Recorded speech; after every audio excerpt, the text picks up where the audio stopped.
तो hello student, welcome back to my channel Samrat Academy. तो दोस्तों, मेरा नाम है आकाश और आज की वीडियो बहुत ज़्यादा इंपॉर्टेंट है क्योंकि इस वीडियो में हम बात करने वाले हैं क्लास 10th मैथ के वेरी मोस्ट इंपॉर्टेंट क्वेश्चन जो कि 2022 बोर्ड एग्जाम में पूछा जाएगा। ठीक है मेरे प्यारे विद्यार्थियों, अगर आपका मैथ वीक है तो आप बिल्कुल टेंशन ना लीजिए। ठीक है, बहुत अच्छी जगह आप आए हैं हमारे चैनल पर। ठीक है, मैं आपको विश्वास दिलाता हूँ कि आपके एग्जाम तक जाते जाते जितने मोस्ट इंपॉर्टेंट क्वेश्चन है बहुत अच्छे तरीके से मैं कवर करा दूंगा और उससे बाहर एक क्वेश्चन भी नहीं जाएगा। बस एक आपको काम करना है कि मार्केट से इतनी पतली कॉपी खरीद लीजिए, जितना मोस्ट इंपॉर्टेंट डेली वीडियो आप मैथ की आएगी, हर एक सब्जेक्ट की आती है, तो दिन भर में एक मैथ की भी वीडियोज आएगी। ठीक है, और उसमें कम से कम मैं 7, 8, 10 क्वेश्चन डेली आप लोगों को मोस्ट इंपॉर्टेंट क्वेश्चन बताऊंगा। बस उसको एक कॉपी पे लिख के आपको उसी बस प्रश्न को आपको तैयार कर लेना, एक्स्ट्रा कुछ भी नहीं पढ़ना है। ठीक है, इसके बाद मैं आपसे उम्मीद करता हूँ कि इसे पढ़ेंगे भी आप। ठीक है, आपसे यही विश्वास है कि आप इसको पढ़ेंगे, जितने क्वेश्चन मैं बताऊंगा उसको अच्छे से तैयार करके जाएंगे। तो चलिए आज की इस वीडियो स्टार्ट करते हैं। और देखिए, पहला प्रश्न जो कि मोस्ट इंपोर्टेंट प्रश्न है, हर एक चैप्टर से मैं एक क्वेश्चन लिया हूं। जैसे पहला चैप्टर, दूसरा चैप्टर, तीसरा चैप्टर, चौथे चैप्टर, पांचवा, मतलब हर एक चैप्टर से जो मोस्ट इंपोर्टेंट है, एक ही वीडियो में हर एक चैप्टर से मोस्ट इंपोर्टेंट क्वेश्चन आप लोगों को मिलेगा। तो चलिए पहला प्रश्न देखते हैं। कह रहा है कि दिखाइए कि प्रत्येक धनात्मक विषम पूर्णांक को 6q+1 या 6q+3 या 6q+5 के रूप में लिखा जा सकता है। यह प्रश्न बहुत ज़्यादा IMP है। तो देखिए इसको किस प्रकार बनाएंगे। कह रहा है यहाँ पे कि दिखाना आपको है कि जो प्रत्येक धनात्मक विषम पूर्णांक है, सभी धनात्मक विषम पूर्णांक वो क्या 6q+1, 6q+3 या 6q+5 के रूप का होता है, ऐसा होता है। ये चीज़ हमको दिखाने के लिए बोल रहा है। ठीक है, तो देखिए सबसे पहले हम क्या करेंगे, यहाँ पे आपको एक स्ट्रक्चर, थोड़ा सा स्ट्रक्चर लिखना पड़ेगा। वो क्या है, लिखेंगे। कह रहा है कि दिखाइए कि प्रत्येक धनात्मक विषम पूर्णांक है, ये हमको निकालना है धनात्मक विषम पूर्णांक। तो हम इसको मानेंगे कि माना कोई धनात्मक विषम पूर्णांक, माना कोई धनात्मक विषम पूर्णांक, क्योंकि हमको मालूम नहीं है वही ज्ञात करना है। तो मान लेता हूं कि माना कोई धनात्मक विषम पूर्णांक जो है, पूर्णांक वह a है, उसको मैं क्या मान लेता हूं, a मान लेता हूं। ठीक है, कि कोई धनात्मक विषम पूर्णांक क्या है, a है, जिसको किससे 6 से विभाजित करने पे, देखिए यहाँ पे 6 है ना, तो इसी से हम लोग विभाजित करेंगे। ठीक है, किसे 6 से विभाजित करने पे, 6 से विभाजित करने पर, 6 से विभाजित करने पर भागफल Q तथा शेषफल। देखिए इस प्रश्न को अच्छे से समझ लीजिएगा क्योंकि प्रश्न बहुत ज़्यादा मोस्ट इंपोर्टेंट है। शेषफल जिसे 6 से विभाजित करने पर भागफल Q, शेषफल कितना है, R प्राप्त होता है, R प्राप्त होता है। ये तो लाइन आपको फर्स्ट लाइन लिखना ही पड़ेगा किसी कीमत पे। ठीक है, ये लाइन आपको लिखना ही पड़ेगा। तो जैसा कि आपने देखा कि माना कोई धनात्मक विषम पूर्णांक को हमने मान लिया a और उसको किससे विभाजित कर रहा हूँ, 6 से विभाजित कर रहा हूँ, तो शेषफल हमारा Q प्राप्त हो रहा है और भागफल Q और शेषफल कितना प्राप्त हो रहा है, R प्राप्त हो रहा है। ठीक है, तो इसको मैं कैसे लिख सकता हूँ, क्या मैं इसको यूक्लिड विभाजन प्रमेय से लिख सकता हूँ, यूक्लिड विभाजन प्रमेय, यूक्लिड विभाजन प्रमेयिका। यूक्लिड विभाजन प्रमेयिका क्या कहती है, सबको मालूम है। यूक्लिड विभाजन प्रमेयिका कहती है कि भाज्य बराबर भाजक गुणे भागफल और धन के अशेष। यूक्लिड विभाजन प्रमेयिका यही कहती है। ठीक है, तो इसको भाज्य हमने क्या माना है, भाज्य हमने a माना है कि माना वो संख्या a है, भाजक किससे भाग दिया, हमने 6 से भाग दिया है, और भागफल कितना प्राप्त हो रहा है, हमारा Q प्राप्त हो रहा है, और शेषफल कितना प्राप्त हो रहा है, R प्राप्त हो रहा है।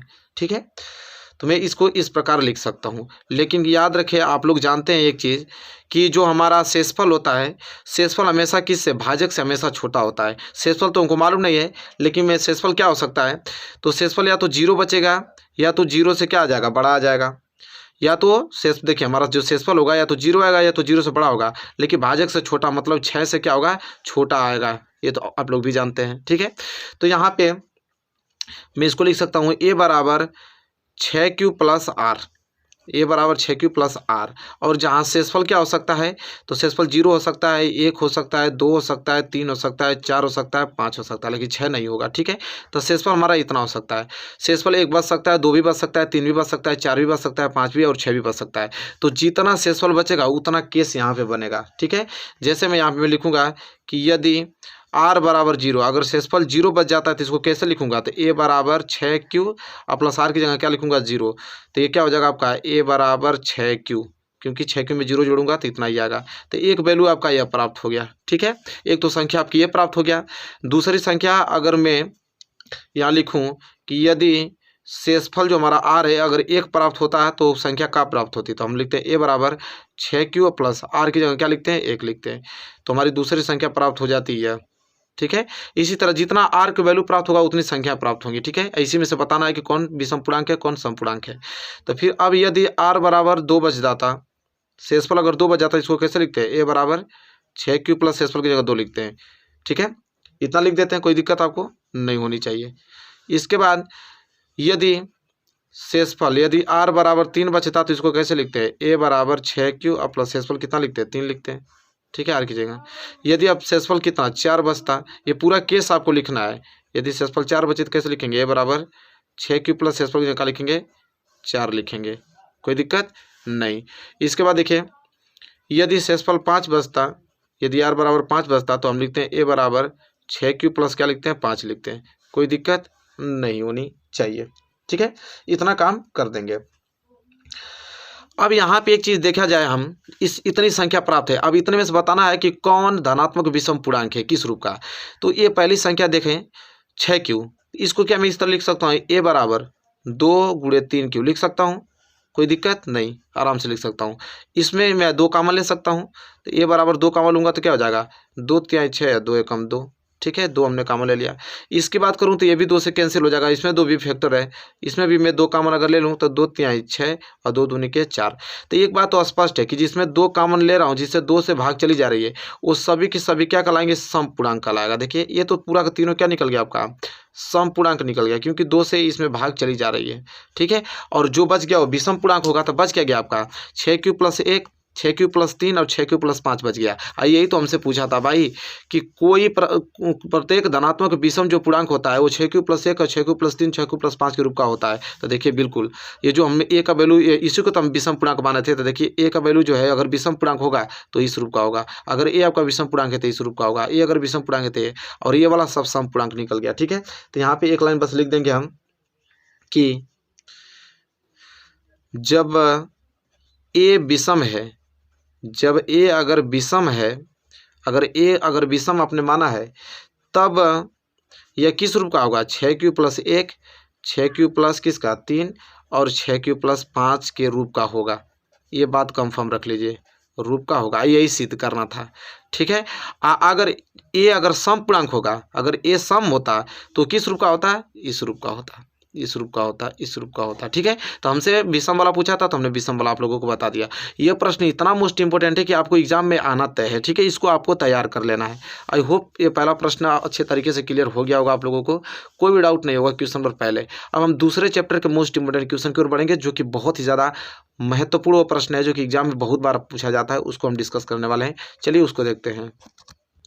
चलिए मेरे प्यारे विद्यार्थियों, क्वेश्चन नंबर दूसरा देखने वाले हैं, जो कि आपका तीसरे चैप्टर से, क्योंकि दूसरा चैप्टर हटा दिया गया, तीसरा चैप्टर, और यह इस चैप्टर से ये वाला जो प्रश्न है वो आपका फिक्स है कि मतलब पूछेगा। ठीक है, वो चैप्टर मतलब क्वेश्चन क्या है, संगत और असंगत पूछेगा कि यह जो युग्म है संगत है या असंगत है। प्रश्न पूरा पढ़ता हूँ फिर आपको पूरा कंसेप्ट बताता हूँ इसका। कह रहा है कि अनुपातों A1/A2, B1/B2 और C1/C2 की तुलना करके ज्ञात कीजिए कि निम्न रैखिक समीकरण युग्म, जो 2 रैखिक समीकरण युग्म दिया हुआ इक्वेशन, यह संगत है या असंगत है। देखिए मेरे प्यारे विद्यार्थियों, मैं आपको बता दूं कि 2 केस चलता है, संगत या असंगत के 3 ही केस होते हैं। मैं आप लिख के बता देता हूँ कि अगर A1/A2 अगर बराबर नहीं है किसके B1/B2 के। देखिए पूरा चीज़ मैं आप लोगों की एक साथ पूरा थ्योरी बता देता हूँ। A1/A2 बराबर नहीं है B1/B2 के, तो यह जो रेखाएं होंगी प्रतिच्छेदी रेखाएं होती हैं। कौन, देखिए पूरा का पूरा कंसेप्ट यहीं क्लियर कर देता हूँ। क्या होती हैं, प्रतिच्छेदी रेखाएं होती हैं, मतलब कि वो 2 रेखाएं एक दूसरे को कहीं ना कहीं क्या करेंगे, इंटरसेक्ट करेंगी। ठीक है, और उनका केवल एक ही हल निकलता है, केवल एक, क्योंकि एक जगह इंटरसेक्ट करेंगे तो एक ही हल निकलेगा, केवल एक हल निकलता है। ठीक है, और क्या होती हैं, संगत होती हैं। क्या होती हैं, संगत निकाय होता है। तो यहाँ से एक बात से 3 चीज़ें आपको निकल गया। क्या है कि अगर A1/A2 बराबर नहीं है B1/B2 के, तो वह संगत होंगी, प्रतिच्छेदित रेखाएं होंगी, उसका कितना हल निकलेगा, एक हल निकलेगा। ये तो पहला केस हो गया। 3 ही केस बनता है और 3 ही केस से क्वेश्चन आता है, इसके बाहर नहीं जाएगा। ठीक है, दूसरा केस क्या होता है कि a1/a2 अगर निकाला आपने बराबर हो गया वो b1/b2 के, और यह बराबर हो गया c1/c2 के।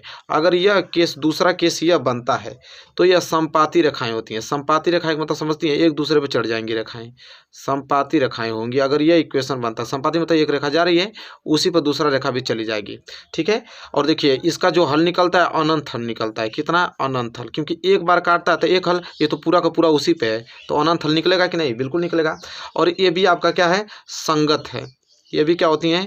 संगत होती हैं, क्योंकि संगत है तभी तो साथ चल रही हैं, ठीक है। संगत मतलब एक दूसरे कहीं ना कहीं मिल जाए, संगत है। और लास्ट तीसरा बस कंसेप्ट बचा है कि a1/a2 अगर बराबर हो जाता है किसके? b1/b2 के, और यह बराबर नहीं होता है c1/c2 के, यही थर्ड केस है। और जब यह हो जाता है तो समांतर रेखाएं होती हैं। क्या होती हैं? समांतर रेखाएं। और समांतर रेखाएं का मतलब समझ रहे हैं कि वो कभी इंटरसेक्ट ही नहीं करेगी। एक रेखा ऐसे जा रही है तो एक रेखा यहाँ से जाएगी, मतलब इन दोनों के बीच शुरू से लेकर अंत तक अंतर समान बना रहेगा। तब समांतर रेखा रहेंगी तो कोई हल नहीं निकलेगा, कहीं कहीं मिल ही नहीं रहा है तो कोई हल निकलेगा नहीं, तो कोई हल नहीं इसका निकलता है, कोई हल नहीं। और ये जो होता है असंगत होता है। असंगत मतलब कभी मिलेगा ही नहीं, तो असंगत। यही चीज़ होता है, यही से 3 से क्वेश्चन आता है। अब ये भी प्रश्न इसी रिलेटेड है। कह रहा 2 इक्वेशन दिया है, तुलना करके बताना है संगत है असंगत। अगर ये दोनों केस बन जा रहा है तो संगत होगा, और लास्ट वाला केस बन जाएगा तो असंगत होगा, बात खत्म। चलिए हल कर देते हैं। तो इक्वेशन पहले उतार देते हैं। दोनों इक्वेशन क्या था? एक था 3x प्लस 2y बराबर 5, और एक था आपका 2x माइनस 3y बराबर क्या था? 7 था। तो पहले इसको तुलना करेंगे हम, ठीक है। द्विघात समीकरण रैखिक समीकरण युग्म से इसका क्या करेंगे? हम पहले तुलना करेंगे। तो चलिए तुलना कर लेते हैं। तो यह तुलना कैसे होगा? पहले इसको यहाँ पे उतारते हैं। देखिए करना ये चीज़ है कि जो आपका 3x प्लस 2y है ना, ये 5 को इधर ला दीजिए तो -5 बराबर 0 हो जाएगा। या क्या करेंगे इसको? 2x माइनस 3y प्लस 7 इधर आएगा तो -7 बराबर 0। अब इसको तुलना कर दीजिए। ये पहले रेखा का समीकरण है तो इसको लिखेंगे a1x प्लस b1y और प्लस c1 बराबर 0 है, तो जानते ही आप लोग। ये दूसरा है तो इसको a2x नाम दे देते हैं, ये हो जाएगा b2y और प्लस c2 बराबर 0। तुलना करना तो आप जानते ही हैं। यहाँ से आपका x कैंसिल, a1 बराबर क्या निकल जाएगा? 3, y से y कैंसिल, b1 बराबर निकल जाएगा 2, और c1 बराबर कितना निकल जाएगा? -5 निकल जाएगा, ठीक है। और यहाँ से x कैंसिल कर दूँ तो a2 बराबर निकल जाएगा 2, और y से y यहाँ कैंसिल कर दूँ तो b2 बराबर निकल जाएगा -3, और c2 बराबर कितना निकल जाएगा? यहाँ से -7 निकल जाएगा। अब a1 b1 c1 निकल गया। अब तुलना कर दीजिए अलग अलग। a1/a2 का तुलना कीजिए तो a1/a2, a1 कितना है? 3, और a2 कितना है? 2, तो इसका वैल्यू आ गया क्या? 3/2। इसी तरह b1/b2 तुलना करके देखिए, b1 कितना है? 2, और b2 कितना निकल गया? -3। तो देखिए पहला दूसरा बराबर ही नहीं हुआ, मतलब मालूम चल गया कि a1/a2 जो है वो बराबर नहीं हुआ b1/b2 के। अब मेरे प्यारे विद्यार्थियों, अभी केस हमने बताया कि अगर a1/a2 बराबर नहीं होता b1/b2 के तो क्या होता है? वह आप लोगों का संगत निकाय होता है। क्या होता है? संगत निकाय होता है, ठीक है। तो आप लिखेंगे इसलिए a1/a2 बराबर नहीं है b1/b2 के, इसलिए दिया गया, आराम से लिखिए, दिया गया रैखिक समीकरण युग्म, दिया गया रैखिक समीकरण युग्म क्या है? संगत है। क्या है? संगत है, बात खत्म। तो देखिए यहाँ से प्रश्न बनता है, तो यहाँ से आई होप आपको कभी दिक्कत नहीं होगी, क्योंकि पूरा केस हमने सॉल्व कर दिया है। बस इसी प्रकार के क्वेश्चन आएंगे यहाँ से, तीसरे चैप्टर से आराम से क्वेश्चन आएगा, आराम से कर लीजिएगा। मैथ में 1% दिक्कत नहीं होगी, ठीक है। रेगुलर बने रहिएगा। क्वेश्चन नंबर दूसरा क्लियर हो गया ना? क्वेश्चन नंबर तीसरे की तरफ बढ़ेंगे और नेक्स्ट क्वेश्चन लेंगे दूसरे चैप्टर से, जो कि वेरी मोस्ट इंपॉर्टेंट क्वेश्चन है। चलिए मेरे प्यारे विद्यार्थी, क्वेश्चन नंबर तीसरा जो कि वेरी मोस्ट इंपॉर्टेंट है कि दिए गए द्विघात समीकरण को पूर्ण वर्ग विधि से हल कीजिए। देखिए यह जो विधि है बहुत ज़्यादा मोस्ट इंपॉर्टेंट है, और ये एग्जाम में पूछा जाता है, और इस बार तो 100% आने वाला है, ठीक है। हमेशा आता है कि पूर्ण वर्ग विधि से किसी भी द्विघात समीकरण को कैसे हल करते हैं, ठीक है। ये आपको आना ही चाहिए, और इसका मेथड क्या होता है मैं आपको बताने वाला हूँ। सबसे पहले देखिए 2 ही केस चलता है। पहला कि एक्स स्क्वायर के गुणांक को, देखिए 2 मेथड चलता है। एक्स स्क्वायर के गुणांक को सबसे पहले हमको क्या बनाना है? 1 बनाना है। एक्स स्क्वायर गुणांक को 1 बनाना है, और फिर क्या करना है हमको कि एक्स के गुणांक, जो भी एक्स का गुणांक होगा तो एक्स के गुणांक का आधा, एक्स के गुणांक के आधा करके फिर उसका वर्ग करके जोड़ने या घटाने पर ये रफली मैं आपको समझा रहा हूँ, ठीक है। रफ पे ये पे आपको एग्जाम में नहीं कर रहा है, ये रफली आपको समझा रहा हूँ, ठीक है। यही दो केस चलता है। पहले एक्स स्क्वायर गुणांक को 1 बनाना है, दूसरा एक्स के गुणांक का आधा करके फिर उसका वर्ग करके जोड़ना है, घटाना है। तो चलिए सबसे पहले हम एक्स स्क्वायर गुणांक को 1 बनाएंगे। एक्स स्क्वायर गुणांक 1 तभी बनेगा जब इसमें 2 से भाग दूंगा, तो ठीक है, तभी तो बनेगा। तो यहाँ पे मैं क्या करूँगा, 2 से भाग दे दूंगा। यहाँ पे लिखूंगा 2x² बटे में क्या लिखूंगा 2 माइनस, इसमें भी 2 का भाग जाएगा तो ये भी हो जाएगा, इसमें भी 2 का भाग जाएगा तो 3/2 हो जाएगा बराबर 0। पहले काम तो ये करना है, तो 2 से 2 कैंसिल होगा तो हो जाएगा आपका x² माइनस ये हो जाएगा 7/2x और फिर प्लस 3/2 बराबर क्या हो जाएगा 0 हो जाएगा। क्लियर, इतना काम तो कर लेना आपको, इतना काम हो गया। अब आपको करना क्या है यहाँ पे कि अब एक्स स्क्वायर के गुणांक का आधा करना। अब एक्स स्क्वायर गुणांक क्या हो गया 7/2 हो गया, एक्स स्क्वायर गुणांक क्या हो गया 7/2 हो गया। तब हम क्या करेंगे कि 7/2 का आधा करेंगे। आधा करने का मतलब कि 1/2 से गुणा कर दीजिए तो हो जाएगा 7/4। अब 7/4 का मुझे वर्ग करके जोड़ना घटाना है, तो लिखूंगा इसको x² माइनस 7/2x, इसको पहले एक बार उतार लीजिए, ठीक है। इसके बाद इसका वर्ग जोड़ना है घटाना, तो चलिए एक बार जोड़ देता हूँ तो हो जाएगा 7/4 का होल स्क्वायर जोड़ दूंगा और एक बार 7/4 का होल स्क्वायर क्या कर दूंगा माइनस कर दूंगा और प्लस क्या हो गया 3/2 बराबर 0 हो गया। इतना काम कर देना है आपको। देखिए एक बात बता दूं, जो यहाँ पे यहाँ तक ये केस चलता है, यहाँ तक ये आपका दो ही चीज़ हो सकता है, या तो a+b का होल स्क्वायर हो जाए या तो a-b का होल स्क्वायर हो जाए। देखिए अगर ये तीनों में से एक दो ये दो चिन्ह में से अगर कोई भी एक माइनस आ गया तो 100% वो a-b का होल स्क्वायर होगा, और तीनों प्लस होगा मतलब 1 2 दोनों प्लस होगा तो वो a+b का होल स्क्वायर होगा। तो देखिए एक माइनस आ गया ना, तो इसको मान लीजिए x और ये आपका x मतलब कि ये हो गया, अब b को मान लीजिए 7/4। तो ये आपको मालूम चल जाएगा यहाँ पे कि x माइनस 7/4 का क्या है होल स्क्वायर है, ठीक है। x माइनस 7/4 का होल स्क्वायर है और माइनस ये बच गया, तो 7 का स्क्वायर करेंगे तो 49 और 4 का स्क्वायर करेंगे तो 16 और प्लस 3/2 बराबर 0। ये हमेशा इसको याद रखिएगा, ठीक है। अगर दोनों प्लस तो a+b का होल स्क्वायर, अगर एक भी माइनस तो a-b का होल स्क्वायर। तो देखिए एक माइनस था इसलिए हम क्या किए x माइनस 7/4 का होल स्क्वायर है, इसको बना दिया, कोई दिक्कत नहीं होनी चाहिए। अब इसे हल करेंगे तो हो जाएगा x माइनस 7/4 का क्या हो जाएगा यह होल स्क्वायर बराबर माइनस का चीज उधर जाएगा तो यह प्लस का 49/16 हो जाएगा, यह प्लस का चीज उधर जाएगा तो माइनस का 3/2 हो जाएगा। इतना तो आप लोग जानते हैं नॉर्मल। तो ये हो जाएगा आपका x माइनस 7/4 का क्या हो जाएगा यह होल स्क्वायर बराबर, इसको हल करेंगे एलसीएम कितना हो जाएगा, यहाँ पे एलसीएम 16 हो जाएगा, 16 से 16 कैंसिल 49 कितना बढ़ जाएगा 2 8 16 आतरी के 24, ठीक है। अब ये हो जाएगा आपका x माइनस 7/4 का क्या होल स्क्वायर बराबर 49 में से 24 जाएगा तो कितना बच जाएगा 25, 25 बटे कितना बच जाएगा 16, ठीक है। अब देखिए कोई चीज़ वर्ग है उधर जाएगा तो वर्गमूल में हो जाएगा, तो x माइनस 7/4 बराबर इस वर्ग है तो इधर जाएगा तो किस में जाएगा वर्गमूल में 25/16, और वर्गमूल हमेशा प्लस और माइनस में निकलता है, ये बात याद होना चाहिए आपको। अब यहाँ से हो जाएगा आपका क्या x माइनस 7/4 बराबर प्लस माइनस 25 का वर्गमूल 5 और 16 का वर्गमूल 4 निकल जाएगा, ठीक है, कोई दिक्कत नहीं होनी चाहिए। अब यहाँ पे दो केस बन गया, एक धनात्मक लेने पे एक ऋणात्मक लेने पे। सबसे पहले लिखेंगे धनात्मक चिन्ह लेने पे, धनात्मक चिन्ह लेने पे। अब धनात्मक चिन्ह लेने का मतलब कि हो जाएगा आपका x माइनस 7/4 बराबर, यहाँ धनात्मक मतलब कि प्लस ले लेता हूँ 5/4, तो हो जाएगा x बराबर 5/4 माइनस 7/4 उधर जाएगा तो क्या हो जाएगा प्लस 7/4, ठीक है।